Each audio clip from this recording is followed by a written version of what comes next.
The rain hadn't stopped for hours.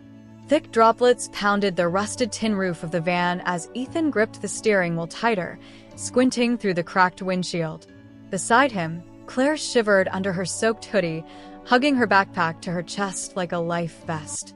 They were siblings, just 19 and 17. But the world hadn't been kind to them. After their foster mother passed suddenly, the state had nothing for them. No placement, no support, just a thin envelope with bus tickets and a polite letter that said, "We wish you luck." But Ethan had a plan. It was barely a plan, really. Just a whispered memory he'd clung to since he was 8. An old woman in a red scarf. A building with vines on the walls. Laughter. Music. And a giant carved sign that read, "Rosewood Home for Children." It was the last place he remembered calling home before the system scattered him across shelters. Now, after all these years, they were going back. "Do you think it's even still there?" Claire asked softly. Ethan didn't answer, because truthfully, he didn't know. They reached the forest road just after midnight. The headlights caught glimpses of twisted branches and broken signs. Finally, a rusted iron gate appeared, half swallowed by ivy and fog. Behind it, the outline of a large building loomed in silence. Rosewood. Claire's voice trembled. "It looks dead." Ethan stepped out into the rain. "Let's see for ourselves." The gate creaked open with a scream that echoed into the trees. The driveway was overgrown, weeds taller than Claire's knees. But the building, though forgotten, still stood. It was once beautiful. Now it was a skeleton of memories. Shattered windows, mold-covered walls, and torn curtains that fluttered like ghosts. Inside, the air smelled like old books and secrets. The wallpaper was peeling, and children's drawings still clung to the walls in faded tape. A teddy bear sat abandoned on the staircase. Claire reached out and touched it.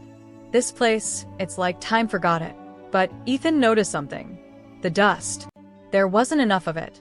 Some areas looked recently disturbed. Footprints. Faint, but visible. Someone had been here. They followed the marks down a narrow hallway, past collapsed ceilings, past a cracked mirror where Ethan saw his own reflection split in half. Finally, they reached a locked door. "Office." Claire read the nameplate. "Director M. Halbridge." Ethan tried the knob. It didn't budge. But Claire was always better at locks. She dug out a hairpin, crouched down, and within seconds, click. The door swung open. The room was almost intact. A large oak desk, a leather chair, filing cabinets, some of them burst open with yellowed papers spilling out. In the corner, an old phonograph still stood, silent for years. Claire moved to the desk and opened the drawers. Most of these are empty, but Ethan saw something beneath the rug. A square shape, slightly raised. He pulled the corner of the rug back, revealing a trapdoor. Claire stepped back. "Are you serious?" Ethan's heart pounded. "Help me open it." They pried it open slowly, the hinges groaning like something in pain. A ladder disappeared into darkness. "Flashlight," Ethan whispered. Claire nodded and handed him one. He climbed down first, the beam cutting through the pitch black. At the bottom was a small cellar. Stone walls, a wooden table, and hundreds of papers stacked neatly. But what stopped Ethan cold was the wall of photographs. Dozens, maybe hundreds, of black and white pictures pinned across the stone. Children, most smiling, some with numbers around their necks. All of them wore the same small rose-shaped pin on their collar. Claire climbed down behind him. When she saw the wall, she gasped. "What is this?" Ethan stepped closer. Many of the kids he didn't recognize. But then, in the top corner, a photo of a little boy. Big eyes, messy brown hair, holding a stuffed lion. On the back, in scribbled handwriting, Ethan G., age 5, still afraid of thunderstorms. His throat tightened. "That's me." Claire turned. "But why are these here? And why so many?" Ethan's flashlight landed on a leather-bound journal near the table. He picked it up. The first page read, "Confidential, Rosewood Project. Director M. Halbridge ****. He flipped to the next. We were told to take the unwanted ones, the quiet ones, the troubled ones, to make them useful. The writing was frantic, almost angry. They came with promises, donations, new beds, but they took the children at night, one by one. No records, no answers. I tried to stop them. I tried, but they threatened to burn it all down. Ethan dropped the journal. Claire had gone pale. Ethan, what is this place? He didn't speak. Because everything he remembered, the laughter, the music, the games, it might have been a lie, a front. And now he wondered, had he been meant for something worse? But before he could speak, the flashlight flickered, then went out. Footsteps above them. Slow. Deliberate. Heavy. Claire clutched his arm. Someone's here. Ethan raised the flashlight, smacking it until the beam returned. He scanned the ceiling. No visible holes. The trapdoor was still open. The ladder still there. But the footsteps were circling. Claire whispered, "We need to go." Ethan nodded, but then something else caught his eye on the far wall. A door. Barely visible, almost blended into the stone. They ran to it, tried the handle, it opened. And behind it? Another room. And in the center of that room, a single metal chair, with leather straps. Claire screamed, and behind them, the trapdoor slammed shut. The next morning, Daniel woke up to an eerie silence in the apartment, the kind that felt heavier than any noise. He sat at the edge of his bed, staring at the letter again. It wasn't just ink on paper anymore, it was a thread pulling him towards something he couldn't name. He brewed himself a cup of black coffee, bitter and strong, just the way he used to like it before life dulled every flavor. The letter trembled slightly in his hands. His fingers traced the edges again, lingering on the final sentence. "You're closer than you think." Closer to what? As he sat in the cramped kitchen, sunlight barely peeking through dusty blinds, something inside him stirred, a kind of ache, a forgotten pulse. He hadn't felt it in years. Not since his mother passed away. Not since he buried his dreams under overtime, deadlines, and false promises from people in polished shoes. With no job to rush to, and no one to explain this mystery to, Daniel slipped the letter into his coat pocket and stepped outside. The city felt unfamiliar now, like a stranger with too many secrets. People rushed past him, eyes glued to their screens, ears stuffed with distractions. But Daniel walked slowly. Not aimlessly, no, this was different. Something was guiding him. He ended up in front of a small bookstore tucked between a laundromat and a bakery. It was the kind of place you'd walk past 100 times and never notice, unless it was meant for you. Daniel had never seen it before, though he'd lived nearby for years. He stepped inside. A small bell above the door chimed, and the scent of old pages wrapped around him like a memory. Behind the counter stood an elderly woman with silver hair twisted into a bun and eyes that seemed too kind for this world. "You got the letter," she said softly. Daniel froze. His heart thundered in his chest. "You, what letter?" The woman smiled, stepping closer. "I've waited a long time for someone like you. People think their lives are random, but some threads are woven with purpose. Yours has always led here." He pulled the letter from his coat and placed it on the counter. She didn't touch it. She only nodded. "Come," she whispered. "There's something I want to show you." In the back of the bookstore, behind rows of untouched novels and fading classics, was a small wooden door. She pushed it open gently.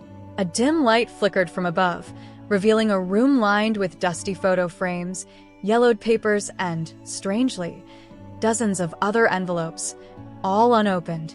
"Each of those," she said, pointing to the envelopes, "was meant for someone who gave up too soon. Some never came to find me.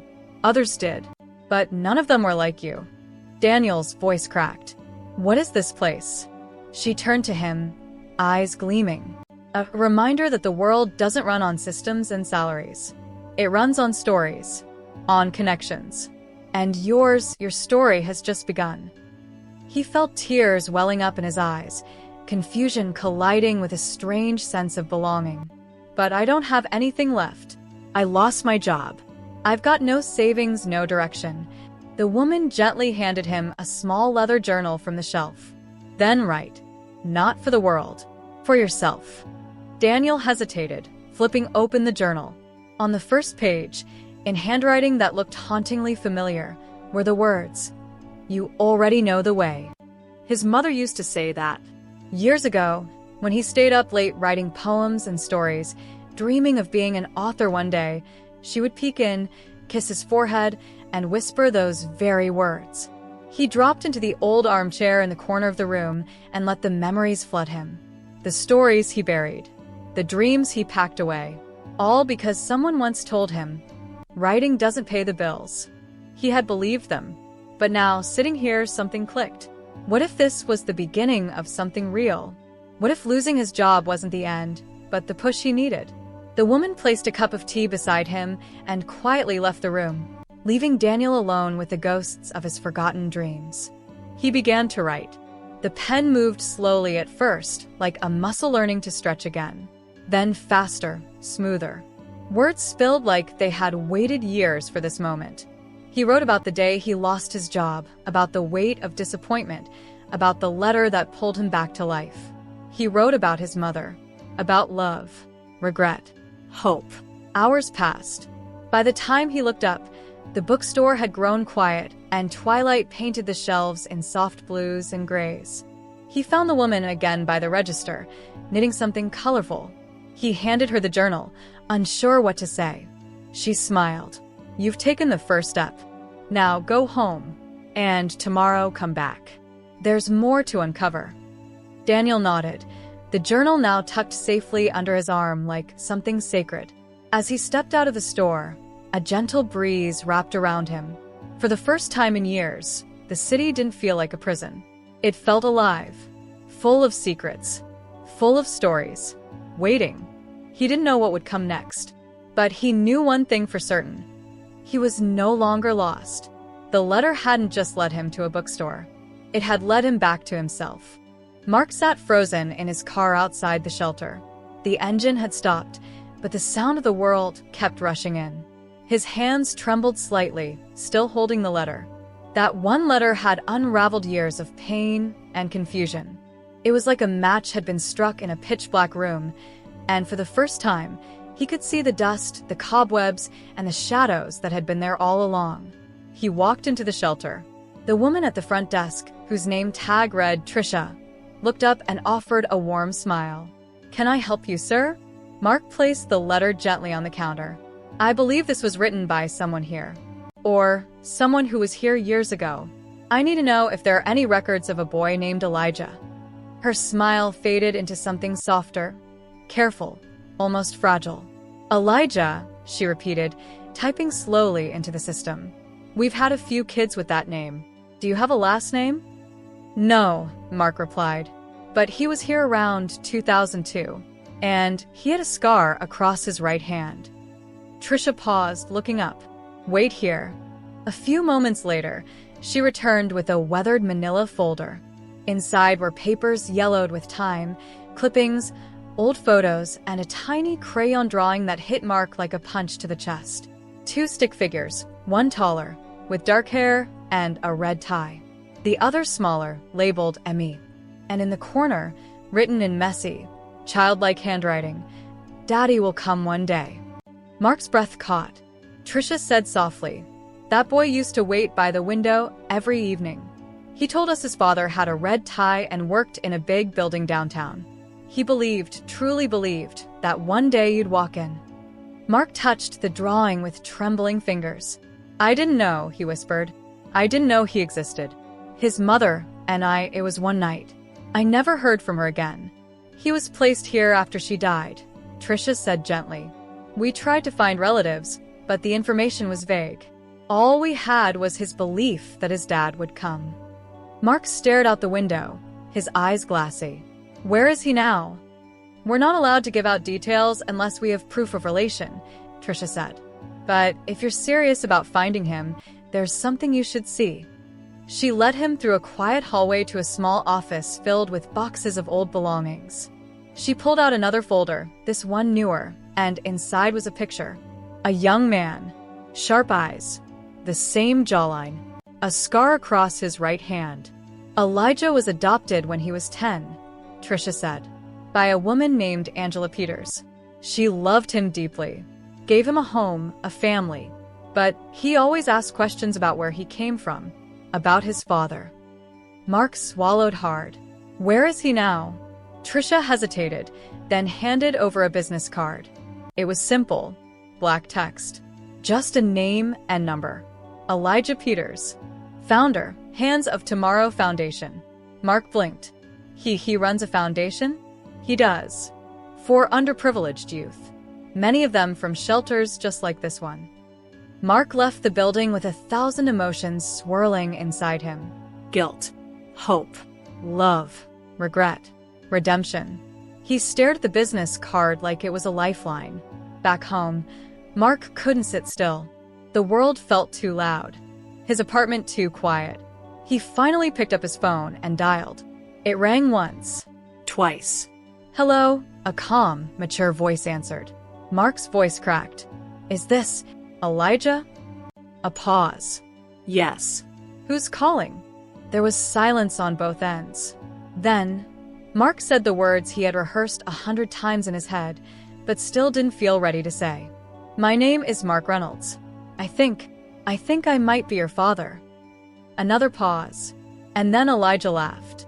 Not mockingly, not angrily, but gently, like someone who had just heard something they'd waited their entire life to believe, and were afraid it might not be true. You said that name, Elijah whispered, just like in a letter. Mark's chest tightened. You got it. I did. A week ago. No return address. Just words I've waited to hear since I was 6. Tears fell freely now. I didn't know, son. I didn't know about you. If I had. I know, Elijah said quietly. I used to dream of you walking into the shelter. Every night, I thought maybe today would be the day. And then I stopped hoping. Until I started writing letters. Mark's brow furrowed. You wrote that letter? I did, Elijah said. Hundreds, actually. To a man I'd never met. I'd leave them in places that reminded me of you, or what I imagined about you. One at the bus stop. One under a park bench. One at a building downtown I thought you might work at. I figured if destiny wanted, one of them would find you. Mark was stunned. You believed in me, he said. I had to, Elijah replied. Because if I didn't believe in you, I wouldn't believe in myself. Mark smiled through the tears. Can we meet? I'd like that, Elijah said softly. Very much. 2 days later, Mark stood in the sunlight outside a community center bearing the name Hands of Tomorrow. Kids laughed inside. Hope hung in the air. And then he saw him. Elijah. Grown, strong, full of purpose. They stood across from each other for a second, the world pausing around them. Mark stepped forward, arms open but unsure. Elijah didn't hesitate. He wrapped him in a hug that melted the years away. You really came, Elijah whispered.